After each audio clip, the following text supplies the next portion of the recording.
de la presidencia del Congreso, que termina en el párrafo de que comprende 2 legislaturas ordinarias, eso nos parece pertinente. En el caso de los macrodistritos y el número, pensamos que debe ir al desarrollo orgánico, y los requisitos, en el caso de senador, ser peruano de nacimiento, gozar de derecho a sufragio, haber cumplido 35 años al vencimiento del plazo, quedaría allí, o haber sido diputado, bastaría con un periodo, ¿no? Igual en el caso para la Cámara de Diputados, los planteamientos ahí nos parecen completamente pertinentes. Gracias, presidente. Gracias, congresista Cheput. Congresista Aramayo. Gracias, presidenta. En la línea del pensamiento que desarrolla el colega Cheput y de cara a los ánimos que a veces suelen ocurrir en algunas democracias, yo plantearía que a los requisitos que se proponen el día de hoy podríamos poner la siguiente figura. En el escenario que los periodos no terminen, porque ciertamente son por periodos quinquenales, se podría plantear tener 35 años y haber sido elegido para una legislatura, sin condicionar que este periodo legislativo se ejerza plenamente durante los 5 años o sean interrumpidos a los 2 años o los 3 años. Entonces, creo que este error podría ser salvado, señora presidenta, optimizando la redacción para que sea ser mayor de 35 años y haber sido elegido para un periodo legislativo de tal a tal periodo. Con eso se salvaría, creo, la deficiencia. Gracias, congresista Aramayo. Congresista Marisa Glave. Congresista Glave, el congresista Mulder. Sí, después de la congresista. Después de la congresista Glave tiene el uso de la palabra congresista Mulder. Congresista Glave. Gracias, presidenta. Presidenta, sobre el artículo 90, escucho a varios colegas y la verdad nosotros también estaríamos de acuerdo con que el número exacto de diputados y de senadores no esté expresamente señalado en la norma, si es que lo que se tiene por definición es un criterio de proporcionalidad. Es decir, presidenta, el problema con el fijar un número es que nosotros tenemos una pretensión de largo aliento de una constitución. Sin embargo, la población puede ir creciendo y eso puede hacer también que el criterio de representación se va alterando, porque el número termina siendo un número que al final termina disminuyendo, digamos, la representación. Sin embargo, presidenta, creo que esta fórmula de 130 ha sido presentada en varios proyectos de ley porque en el fondo lo que la gente no quiere, y en eso nosotros estamos de acuerdo, es que no cueste más. Porque muchas veces lo que vienen a decir es que Cámara de Senadores, Cámara de Diputados, entonces van a haber más, entonces va a costar más. Y lo que no se quiere es que cueste más.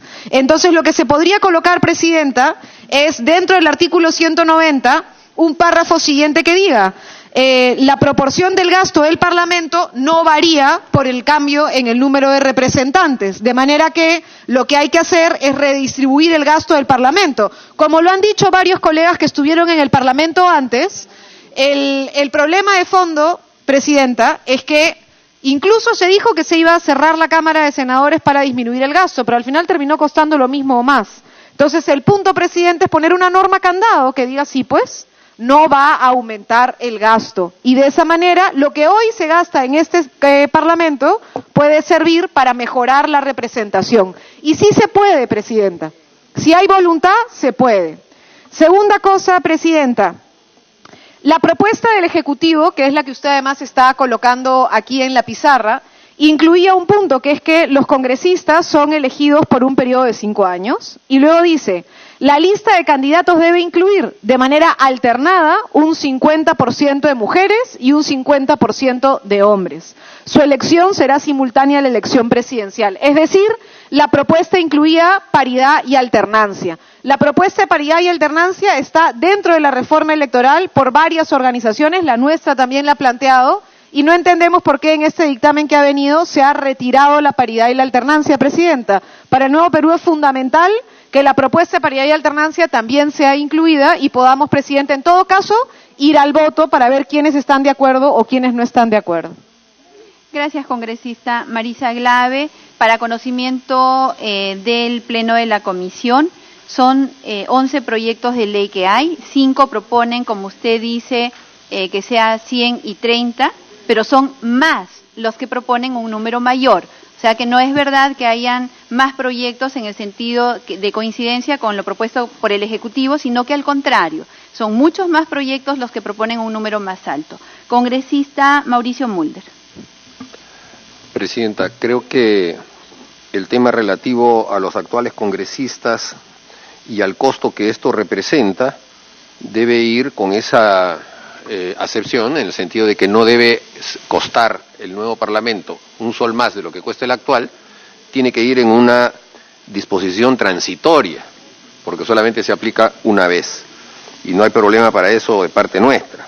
En segundo lugar, Presidenta, el número de miembros tiene que ir en una ley orgánica, y la recomendación internacional es que el promedio de parlamentos en el mundo está entre los 80.000 y 100.000 electores, pero eso llevaría a que en nuestro país tengamos casi 300 parlamentarios, y es un número exagerado.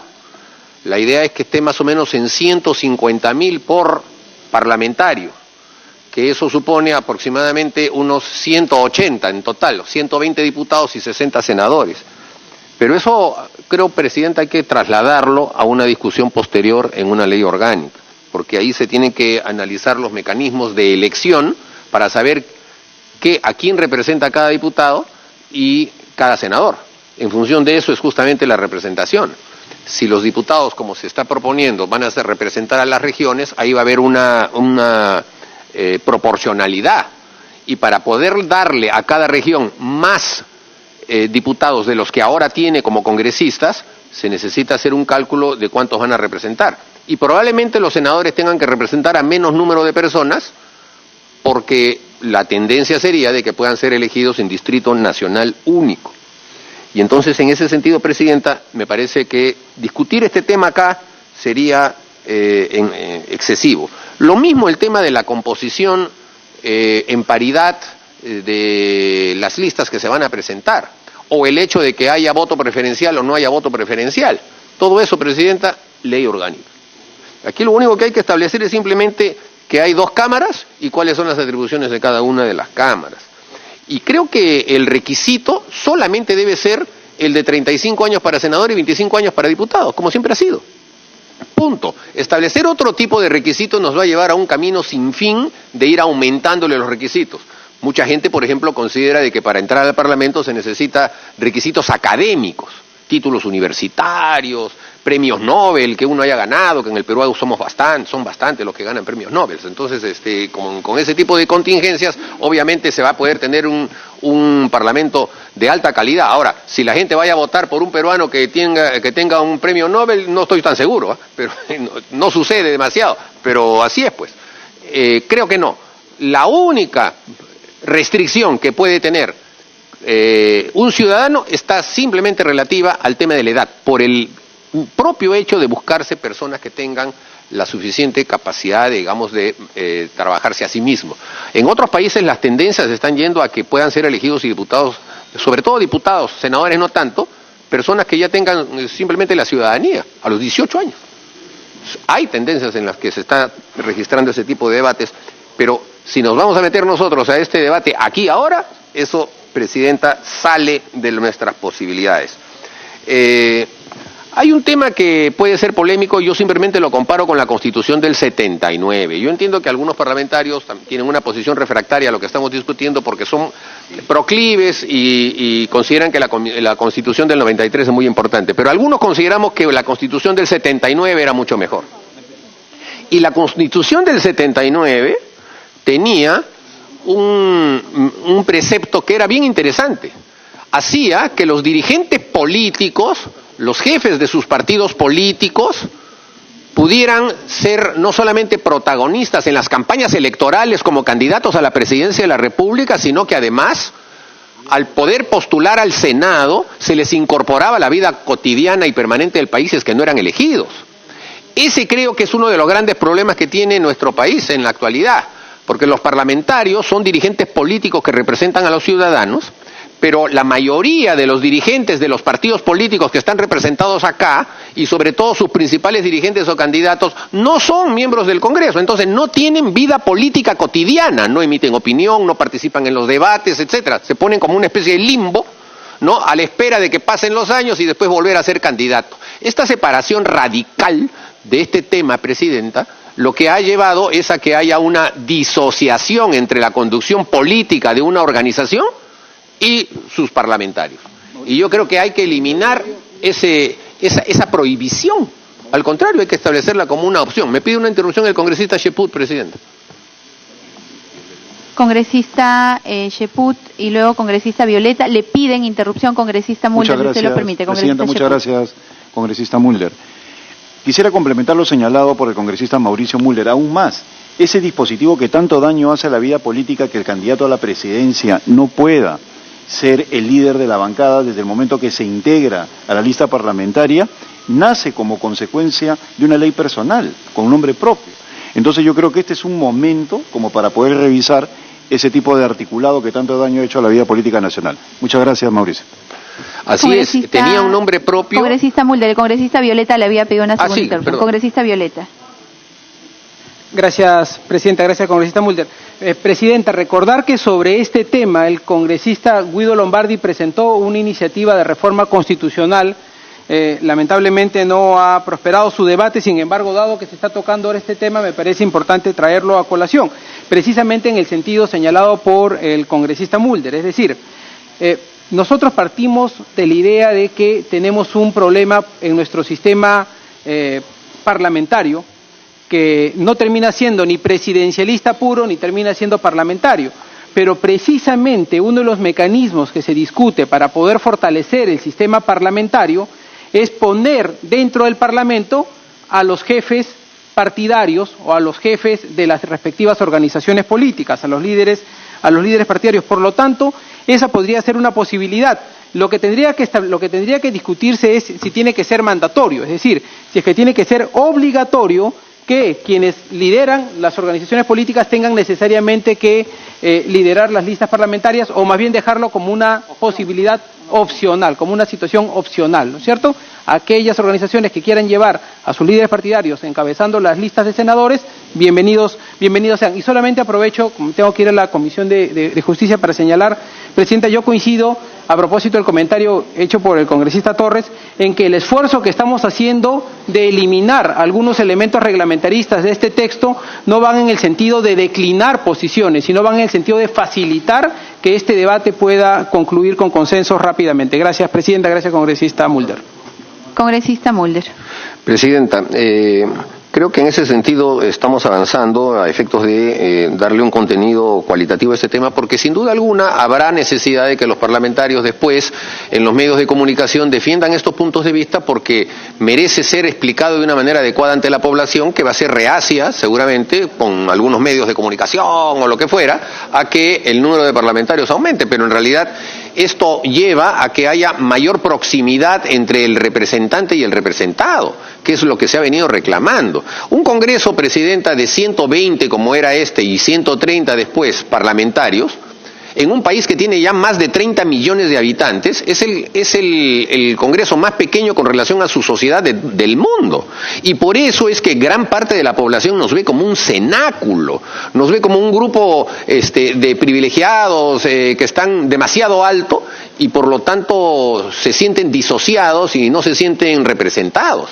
Hay que acercar al representante, sea diputado o sea senador, a su elector, dándole un peso más específico de vinculación con la población. Y eso no se puede hacer cuando el número es pequeño y encima con el sistema unicameral en el que se agrupa toda la discusión y hace que el trabajo sea casi exclusivamente trabajo legislativo, lo cual nos ha llevado a inventar este tema de la famosa semana de representación, porque justamente por tener la carga de trabajo legislativo que tenemos, se creó en el año 2004 la semana de la representación, porque los parlamentarios decían, ¿en qué momento puedo ir a mi población si tengo que estar todo el día de comisiones una tras otra? Y entonces no tenían vinculación y se creó por eso. Y eso ha llevado, Presidenta, a que sumando la semana de representación en las que no hay sesiones del Parlamento, más las fechas en las que tenemos receso parlamentario, son 6 meses en los que no sesionamos. 6 meses, ¿eh? Súmele usted una semana cada mes, más el mes y medio que tiene enero, febrero y junio, y los 15 días de diciembre en los que no hay receso parlamentario. Son 6 meses de receso parlamentario contando la semana de representación. Bueno, pues eso es, por ser un congreso relativamente chico. Como se señala en un estudio, somos del tamaño de países sumamente pequeños como El Salvador o como países del África ecuatorial. Entonces, Presidenta, eso tiene que llevarnos a esa docencia, a que le digamos a la población, bueno, esta es una necesidad, no es que haya más espacio para la política ni nada, sino va a haber más espacio para los ciudadanos y que justamente con las facilidades los ciudadanos puedan acceder a este tipo de cargos. De manera que en ese sentido, Presidenta, rematar con lo siguiente. Creo que cuando se va a hablar de diputados y senadores, no hay que mencionarlos en genérico como congresistas, porque los congresistas son los del Congreso actual. Aunque se llame Congreso de la República, el Poder Legislativo, se podría llamar Parlamento Nacional, pero está bien, Congreso de la República, deben denominarse cada vez que se quieran señalar de manera conjunta, o como parlamentarios, o señalar diputados y senadores permanentemente, pero no como congresistas, porque eso supondría que se empiece a decir, como que de hecho ya algunos lo están diciendo, que le estamos sacando la vuelta a la no reelección de los parlamentarios, que va a ser otro proyecto que usted está trayendo. La no reelección de los congresistas va. Esto es un tema que genera otro tipo de discusión, el de la bicameralidad, distinto al de la no reelección de los congresistas. Y si nosotros les vamos a denominar a los diputados y senadores congresistas, entonces la gente va a decir, bueno, es lo mismo y le están sacando la vuelta. Gracias, presidente. Gracias, congresista Mauricio Müller. Antes de darle la palabra a la congresista Lourdes Alcorta, permítanme, por favor, señores congresistas, dar cuenta del oficio 082-2018-2019 de esta comisión. Esto lo hago porque en este momento varios de los congresistas acaban de salir de esta comisión para dirigirse a la Comisión de Justicia. Y yo quiero dar cuenta de un oficio que le he remitido al congresista Alberto Oliva Corrales, presidente de la Comisión de Justicia y Derechos Humanos, en el que le digo, es grato dirigirme a usted para expresarle mi más cordial saludo y a la vez reiterarle el pedido de realizar sesiones conjuntas con la finalidad de analizar y debatir los proyectos de ley que han sido derivados a las comisiones de Constitución y de Justicia que presidimos sobre las reformas política, electoral y del sistema de justicia. En tal sentido, le alcanzo el cronograma de trabajo aprobado por la Comisión de Constitución y Reglamento en su tercera sesión ordinaria, el mismo que ha sido ratificado por la Junta de Portavoces en su sesión del 13 de septiembre del 2018. Por tales razones, lo invitamos a usted y a los integrantes de la Comisión de Justicia a sesionar de manera conjunta con la finalidad de debatir la reforma constitucional del Consejo Nacional de la Magistratura y otros en los días siguientes. Y estaba invitado para el día de hoy a las 9 de la mañana. El congresista, a pesar que le hemos dejado este oficio en la Comisión de Constitución y hasta en su domicilio para evitar que a lo mejor se pierda, como estamos en sesión permanente, hemos hecho el esfuerzo de incluso llevarlo hasta su casa. Sin embargo, hasta el día de hoy no tenemos una sola respuesta y en este momento él está sesionando, duplicando el esfuerzo que por economía procesal perfectamente podríamos hacerlo en conjunto. Doy cuenta de esto para que se tenga en cuenta. Igual, en este momento, el personal técnico va a llevar una copia del oficio hasta la Comisión de Constitución. Tiene la palabra congresista Alcorta y luego, a la Comisión de Justicia, perdón. Tiene la palabra congresista Alcorta. Le está pidiendo una interrupción el congresista Johnny Lescano. Sí, Presidenta, sobre el punto que usted ha referido, la carta remitida al congresista Oliva para hacer sesiones conjuntas. Me parece, pues, una comunicación fría, por decirlo menos, al presidente de la Comisión de Justicia, remitirle un papel a su casa y a su comisión para que se hagan sesiones conjuntas. Usted tiene su teléfono, él tiene su teléfono, hay que llamarlo, convocarlo, invitarlo, ¿no es cierto? Al fin y al cabo, él el día viernes se le frustró la aprobación de su dictamen por parlamentarios de Fuerza Popular, no quisieron aprobar. Entonces, lo mínimo que ha debido usted hacer es llamarlo por teléfono y decirle, oiga, hagamos sesión conjunta para un poco romper el hielo. Entonces, Presidenta, nosotros tenemos que ir a aprobar ese dictamen de la Comisión de Justicia porque esto va a entrar, entiendo, mañana, la reforma del Consejo Nacional de la Magistratura al Pleno. Entonces, hay que aprobar eso para evitar que nuevamente se frustra la aprobación de este primer proyecto. Entonces, yo le sugeriría que le lleve una llamada para que pueda hacerse esas sesiones conjuntas en los temas que todavía estamos viendo, presidente, y que son temas sumamente importantes. Le agradezco la interrupción a la congresista Alcorta. Gracias, congresista Lescano. Ya que me está dando un consejo que yo tomo con mucho cariño, le voy a pedir a la congresista Alcorta que me permita responder. No solamente con cariño y con calidez, para que no haya hielo, se le ha llamado al congresista Oliva por teléfono, pero como no me respondía el teléfono, le pedí al congresista Gilbert Violeta que a través de su teléfono, entonces tal vez sí me respondiera, y sí me respondió felizmente a través del congresista Violeta. Hablé con él, le pedí y el primer día sesionamos en conjunto. Luego no quiso.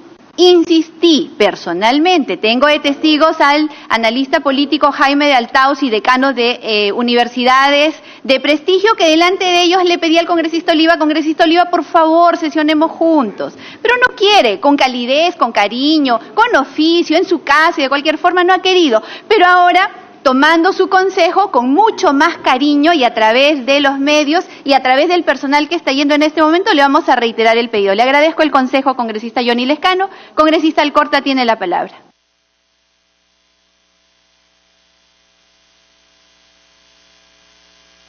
Gracias, presidenta.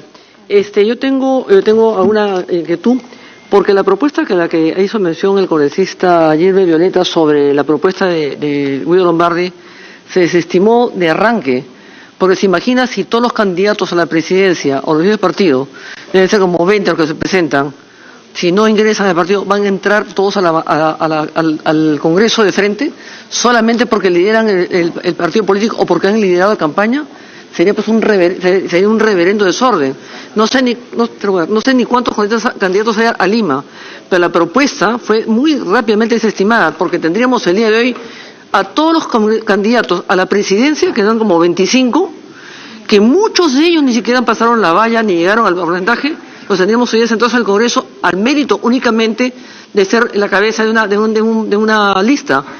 Y eso pues vamos a tener una proliferación infinita de candidatos, porque eso les va a permitir entrar de frente al Congreso sin ninguna votación. Me pide una interrupción esta Lave. Presidenta, gracias, congresista Alcorta. Lo que pasa es que me da la impresión que se está malentendiendo la propuesta, porque en realidad es, si es que la organización política pasa la valla, evidentemente el número 1 en la lista, que debiera ser el candidato o la candidata presidencial, pasa a ser el número 1 de quien participa en el proceso dentro del Senado. Es para que las bancadas que se instalen tengan a las cabezas o líderes políticos dentro del debate parlamentario. Evidentemente no se puede colocar que cualquiera que postule va a tener sí o sí una silla en el Senado, si no sería imposible, presidente. Creo que lo que se trata precisamente es que cuando se instalen las fuerzas políticas, quien candidateó a la presidencia no sea una persona que se desentiende del todo del debate parlamentario y del debate político que sus propias organizaciones tienen en el Parlamento. Gracias, congresista Alcorta. Le ha pedido el congresista Mulder. Tiene la palabra, congresista Mulder. Presidente, la intervención de la congresista Alcorta la respeto bastante. Pero yo pensé que al contrario iban a recibir con entusiasmo esta propuesta, porque el único caso histórico que conozco de alguien que postuló a la presidencia y al mismo tiempo al Senado y salió elegido en ambos casos es el señor Alberto Fujimori.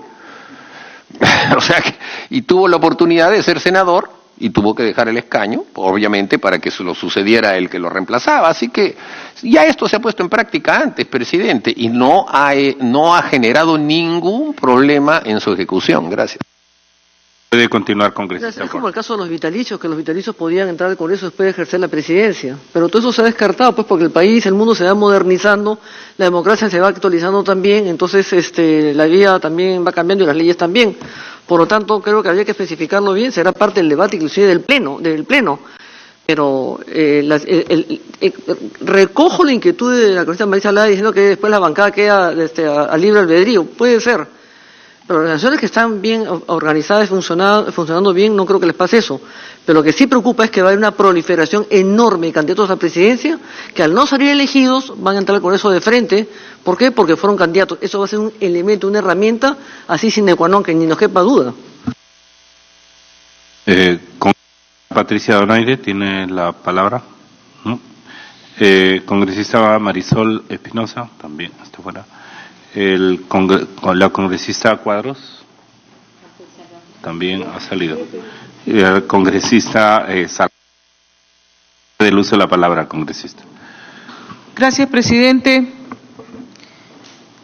Ciertamente, iniciar este debate con un dictamen de acuerdo a los proyectos que la Comisión de Constitución ha recibido, para mí resulta un reto, puesto que me he pasado más de 18 años defendiendo la unicameralidad.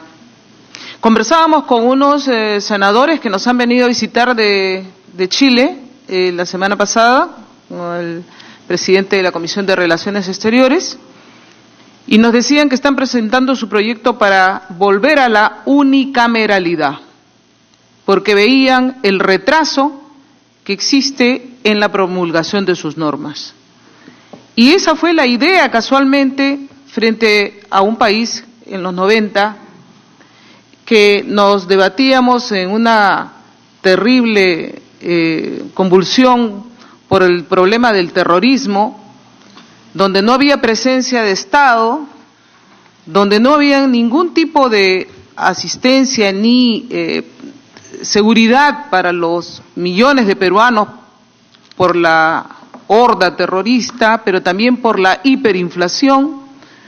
Decidimos que no podía estarse discutiendo las normas como venían realizándose en la Cámara de Diputados y Senadores, donde no se llegaba a dar soluciones a los miles de problemas que tenía la población. Se necesitaba un Congreso más ágil, más rápido, que diera solución a los terribles problemas que enfrentaba nuestro país en ese entonces.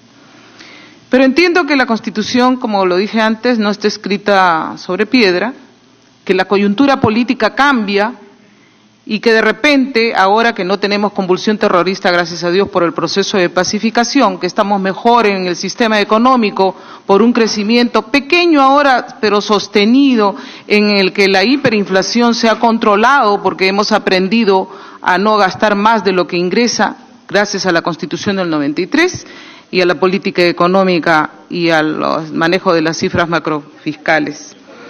Entonces, señor presidente, cierto, se nos ha criticado porque no se ha respetado en el sistema de la unicameralidad hacer la discusión pensada con segunda votación de algunos proyectos de ley. A continuación nos vamos de inmediato con la